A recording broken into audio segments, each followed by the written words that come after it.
कोकण पदवीधर मतदारसंघामधनं मनसेनं माघार घेतलेली आहे। अभिजित पानसे उमेदवारी अर्ज मागे घेणार आहेत। मनसेचा भाजपच्या निरंजन डावखरेंना पाठिंबा आहे। निरंजन डावखरे आज आपला उमेदवारी अर्ज भरतील, तर मनसेनं अचानकपणे कोकण पदवीधरमधनं माघार घेतलेले आहे। सुरुवातीलाच अभिजित पानसे यांचं नाव मनसेकडनं पुढे करण्यात आलेलं होतं, मात्र आता शिवतीर्थावरती आज जी चर्चा झाली त्यानंतर मनसेनं कोकण पदवीधरमधनं माघार घेतलेली।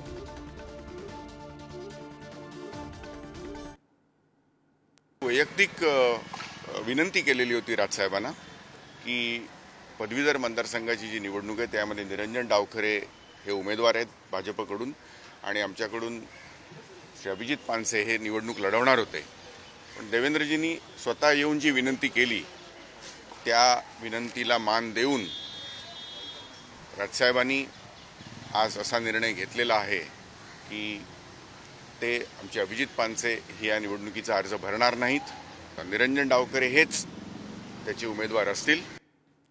अर्थात आणि याविषयी बोलूया। मुंबईतनं आपले प्रतिनिधी श्रेयस सावंत सध्या आपल्यासोबत आहे। श्रेयस, मनसेनं अचानकपणे कोकण पदवीधरमध्ये एंट्री घेतली, अभिजित पानसे यांना उमेदवारी जाहीर केली, त्यामुळे एक ट्विस्ट आला आणि आता नवा ट्विस्ट मनसेनेच आणला, तो म्हणजे कोकण पदवीधरमधनं त्यांनी माघार घेतलेली आहे, भाजपच्या उमेदवाराला पाठिंबा दिलेला आहे। वैयक्तिक विनंतीतनं हे सगळं झालं असं मनसेचे नेते सांगतात।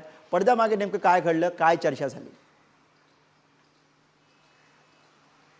अर्थात आपण बघू शकतो तर हा खऱ्या अर्थाने यू-टर्न म्हणावं लागेल, आपल्याला असाच गुरु म्हणावं लागेल। कारण एकूणच बघितलं गेलं तर मागच्या अनेक दिवसांपासून अभिजित पानसे असो, अविनाश, सगळी लोक जी आहे ठाण्याची ती सगळी लोक या निवडणुकीसाठी मेहनत करत होती, मनसे सुद्धा मेहनत करत होती। पण आता त्यांनी यू-टर्न घेतलं, आता त्यांनी माघार घेतलं असं कळतं आहे। एकूणच बघितलं गेलं तर 2-3 दिवसापूर्वी खऱ्या अर्थानं एक बैठक देवेंद्र फडणवीस आणि राज ठाकरेंमध्ये या शिवतीर्थावर झालेली। तिकडे देवेंद्र फडणवीस यांनी खऱ्या अर्थाने विनंती केली होती की डावकरेंनाच उमेदवारी मिळाली पाहिजे, डावकरेच आपले खऱ्या अर्थानं महाविकासचे खऱ्या अर्थानं महायुतीचे उमेदवार असतील।